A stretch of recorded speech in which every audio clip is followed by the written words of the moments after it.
All right, you're watching Nathan's Weather Show number 663 for when, what's today? Thursday, March 30th, 2023. Is it the 30th? Yes, it is. Well, this is something that is going to go down in history for tomorrow. Day 2, moderate risk of severe weather on, Friday tomorrow, and then, 30% chance severe weather on Tuesday the 4th. I may not chase Tuesday. I'm definitely chasing tomorrow, though. Day 2, double barrel severe weather risk, if you could not tell. Northern moderate risk is what I'm chasing. Southern one, yeah, that's a very familiar area to something. The moderate risk cities that are affected: Memphis, Tennessee; Cedar Rapids, Iowa; Davenport, Iowa; Iowa City, Iowa; and Jonesboro, Arkansas. Just remember, there's 2 areas of moderate risk forecasted. Let's just see if this double barrel thing stays together for tomorrow. This is the first day 2 moderate risk double barrel since November 10 of 1998. But last time it was on day 1 was January 21 of 2017. So this is a pretty historic event. Tornado risk 15% hatch. I'm chasing the northern 10% hatch. This 15% one concerns me because look at the area it's in. It looks kind of similar to something that happened in December of 2021. I just can't remember what the event was. Oh, Mayfield. But anyways, this 10% hatch, if we turn on highways here, looks like it goes as far east as I-55 in Dwight, but I ain't going south. I'm going west. Looks like Galesburg, Illinois is the best bet to go, which is right there. Right where that thing just popped up, right around where that thing just popped up. But these storms are going to be moving fast at 60 miles an hour, so staying well ahead of where the storms initiate is probably going to be a good idea. So that's due south of the Quad Cities, so that's probably a good bet to go. So if there's storms to the north or storms to the south, I'm in the middle spot, which gives me adequate time to go north or south, depending on if there's a storm in that general direction. But anyways, the hatched area, remember, there's 2. Memphis, Tennessee; Little Rock, Arkansas; Cedar Rapids, Iowa; Springfield, Illinois; and Peoria, Illinois. Probably thinking I should just go to Peoria. It's probably not worth it. Actually, hang on a second. Yeah. Okay. And then 15% tornado. Memphis, Tennessee; Jonesboro, Arkansas; Bartlett, Tennessee; South Haven, Mississippi; and Collierville, Tennessee. 10% Little Rock, Arkansas; Cedar Rapids, Iowa; Springfield, Illinois; Peoria, Illinois; and Davenport, Iowa. Again, 10% is what I'm chasing. But this is going to be concerning. 45% wind up north in the area I'm chasing in. 2 hatches, again, just like the tornado risk. This is going to be concerning. My friend who lives in Clarksville, I heard he's moving to Florida, so I don't know when that is. But it looks like he could be hit by pretty strong winds tomorrow. Memphis, Tennessee, this is a hatch. Memphis, Tennessee; Cedar Rapids, Iowa; Springfield, Illinois; Peoria, Illinois; and Clarksville, Tennessee. 45% wind. Cedar Rapids, Iowa; Davenport, Iowa; Iowa City, Iowa; Dubuque, Iowa; and Moline, Illinois, where I just was last week. 15% hatch for hail, so this is one of these. I can't remember how many times I've chased with hatched hail. Anyway, Cedar Rapids, Iowa; Davenport, Iowa; Waterloo, Iowa; Iowa City, Iowa; and Dubuque, Iowa. It looks like 15% hail for the entire Chicagoland area, but no hatch. I'm pretty sure day 3 is probably going to get a slight risk somewhere. And then day 6, 30% severe weather risk for like the bajillionth time. Chicago's now under 15% severe weather risk. I'm not sure if I will chase this day. I might, but I won't be looking for any tornadoes. I'll just be looking for cool storms. 30% severe weather risk in, yet again, a similar area to this tomorrow, and what happened in December 2021. I still can't remember. Oh, yeah, it was Mayfield. All right, that joke's over. Anyways, 30% severe weather risk, all Arkansas, because pretty much almost the entire state's under it. Little Rock, Fort Smith, Fayetteville, North Little Rock, and Jonesboro. So that's nice. But let's go here, because I got a lot of stuff to show you. Don't ask why there's a picture of the car from Twister there. Don't ask the forecast. See, okay, to start off here, this is March 28th of 2020. I almost thought it was April 9th of 2015. Looked pretty similar. March 28th, 2020. It was during the height of COVID. I mentioned this yesterday. It was supposed to be a pretty significant tornado outbreak in northern Illinois. It was supposed to be what I thought was going to be historic after doing research on it before, but then all of a sudden it turned into a complete bust. As far as I know, there was like 7 or 8 tornadoes, one near Oregon, Illinois, or Polo, Illinois. But that was a complete disaster there. Failure. What's that now? Here's some forecast models I'm going to show you. Look at this line. Embedded supercells and a QLCS line on Friday around 23Z, which is 5 o'clock, I believe. Here's another one with supercells. This is the 0-100. This is the 0-100 HRRR run. Look at that. There's a supercell in Bureau County on Friday. If it takes this path, if it goes that way, it brings it right over my house. So if that thing verifies on the HRRR, I'm in for a pretty rude awakening. Here's a sounding at 36. That's Mississippi.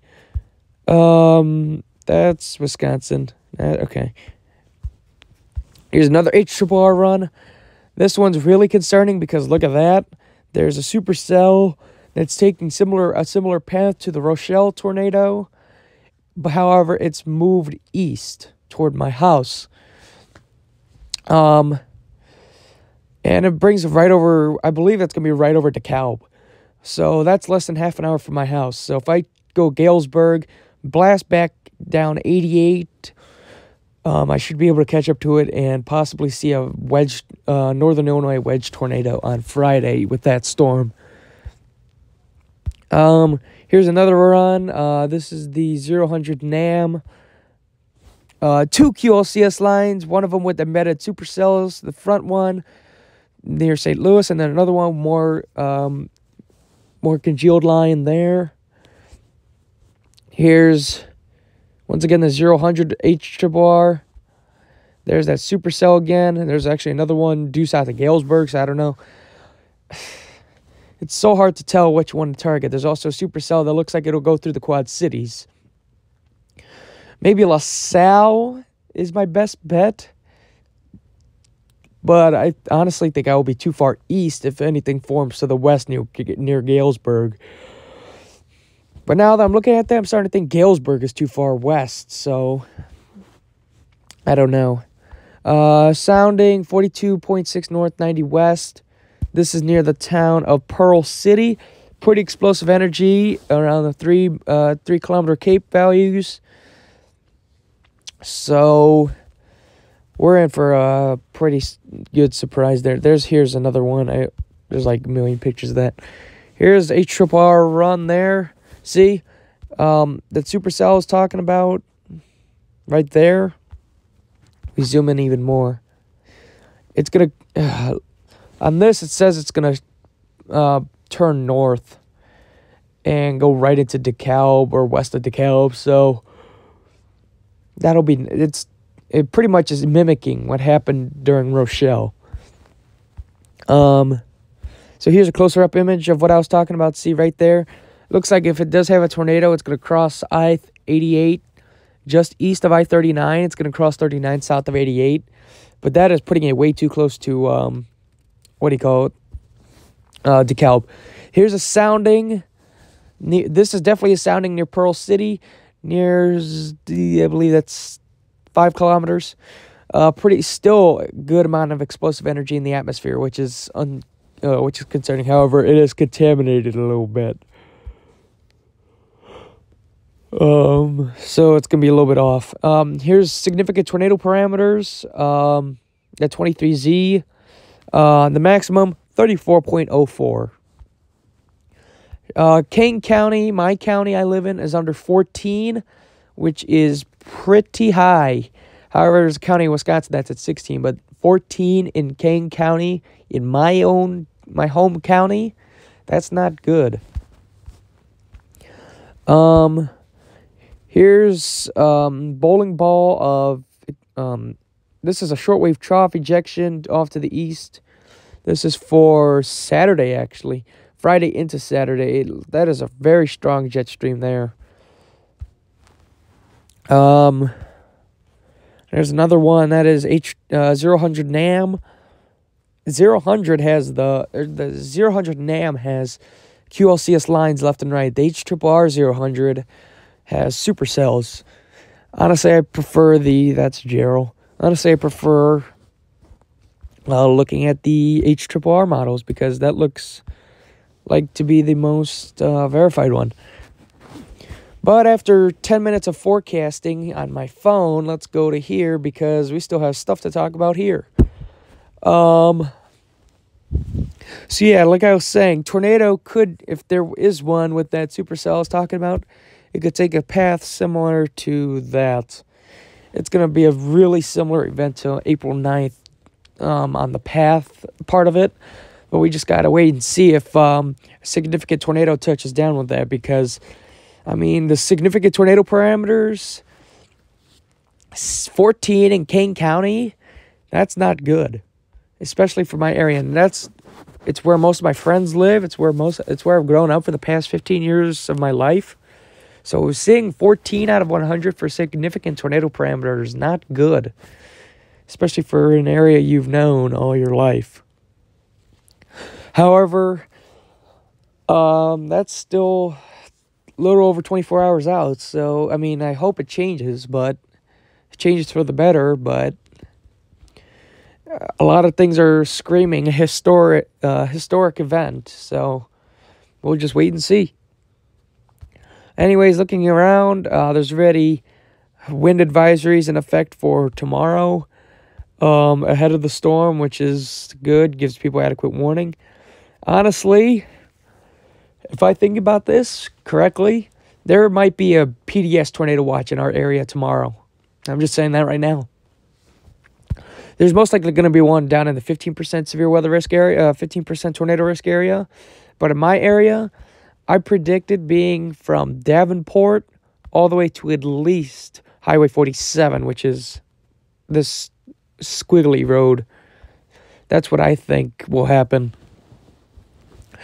But anyways, right now North Aurora 33, feels like 24, humidity 46%, dew point 14, winds out of the east-southeast at 11. Thunderstorms and wind possible tomorrow. Snow showers and wind possible for Saturday, April Fool's Day, which still doesn't make sense to me because it's 42.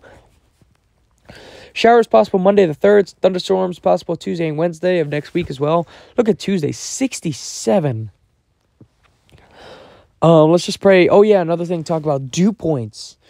Dew points tomorrow are expected to be in my area in the low to mid-60s. So that's a lot of available moisture in the atmosphere. So if something does form, it's going to form violently, and that's not going to be good. I don't know about Tuesday. Tuesday seems like it'll be almost a similar type of event that's going to happen tomorrow. In fact, some people are saying Tuesday may be just as historic, if not more, than tomorrow. Cloudy skies all day and a high of 55 for today. That's not bad. First warm day of the year, but it's just the calm before the storm. So with that, one of the longest the longest Nathan's weather show is done. The second longest entire weather forecast is also done. So with that, this Nathan's weather show number 663 for Thursday, March 30, 2023. With that, stay safe. Make sure you have adequate warning time. Make sure you have several different ways to get a warning before tomorrow. Either that being a phone, TV station, weather radio, whatever. As long as you can get a warning tomorrow, especially if you're in the Chicago area, please do. This is the first severe weather event that has been forecasted a long way out for Chicagoland area this year. So some people may have forgotten the last time something like this happened. But either way, you want to be safe in the path of these storms. So with that, goodbye.